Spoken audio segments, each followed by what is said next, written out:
l'Assemblée, on nous oblige à garder le masque, sauf quand on est au pupitre.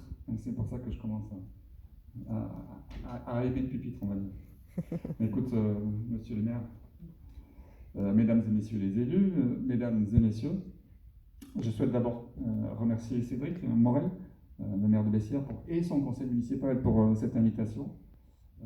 Et c'est un vrai plaisir pour moi d'être aujourd'hui à Bessières, tout simplement parce que c'est ma première sortie depuis la fin du 3e confinement, je pense. Voilà. Et je remercie le conseil municipal de Bessières d'avoir choisi cette date, parce qu'en général, c'est ma suppléante qui vient à Bessières, qui nous représente. Ma suppléante, donc Aurore Durand-Rocher, est originaire de Bessières, et c'est elle en général qui représente le député. Et vous avez choisi exprès un moment où elle est aux urgences. Elle travaille, elle est infirmière. Oui, elle travaille au service des urgences à Laborde cet après-midi, et donc elle n'était pas disponible. Donc elle m'a demandé de la remplacer. Voilà, donc je remplace ma suppléante. C'est également un honneur pour moi de pouvoir partager avec vous ce moment particulier qui met en lumière 3 belles communes qui sont Bessières, Montjoie et Vaquier, et leur histoire. Le travail de mémoire est à mon sens indispensable. On ne peut pas se projeter sereinement, durablement, solidement dans l'avenir si on ne connaît pas ou si on ignore ses racines. Le père Christian Tesser est bien connu dans le Villemurois, et même au-delà, du fait de sa naissance et de son implication dans la vie locale, soit, mais aussi par ses années de présidence à la tête de l'association de recherche sur les églises et chapelles de Lot-Garonne, et en raison de ses fonctions au diocèse de Toulouse.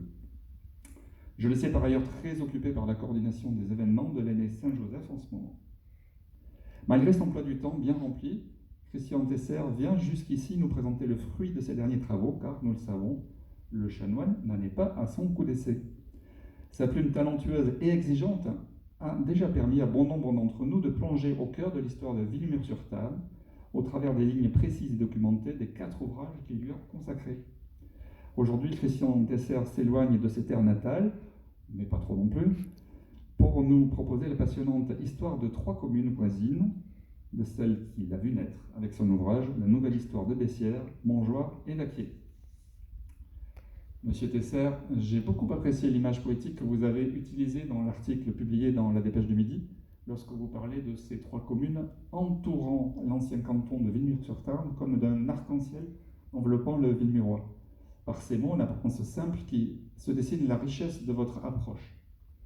Chacune de ces communes dispose de sa propre histoire, d'une identité et de caractéristiques particulières que votre minutieux talent de recherche permet de découvrir ou de redécouvrir.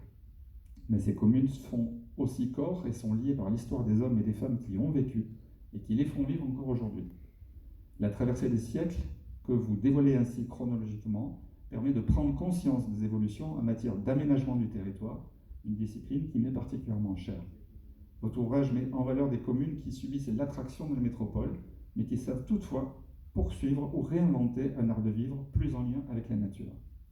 Merci donc pour votre travail de mémoire et sa qualité. L'histoire est le témoin des temps, la lumière de la vérité, la vie de la mémoire, l'institutrice de la vie, expliquait Cicéron. Votre ouvrage contribue sans doute à la transmission d'un savoir fondamental aux jeunes générations, mais aussi au rayonnement de nos communes et de nos circonscriptions. Je dis de nos circonscriptions parce que les 3 communes sont en fait à cheval sur la 2e circonscription dont je suis député et de la 5e circonscription dont Jean-François Partérieux est député, que je salue. Pour finir, je tenais également à vous féliciter pour un ouvrage entièrement made in Occitanie, un ouvrage écrit par un Haut-Garonnais, une séance de dédicace organisée ici par la librairie L'Échappée Livre de Saint-Sulpice-sur-Tarn et une maison d'édition de Saint-Afrique en Aveyron, aux éditions Fleury. À l'heure du tout Internet, c'est un autre beau défi que vous avez honoré. En conclusion, je tiens à vous dire que je crois fermement que notre âme est dans nos racines. Si l'on oublie nos racines, on perd notre âme. Merci, Monsieur Tesser, de veiller à ce que nous conservions notre âme.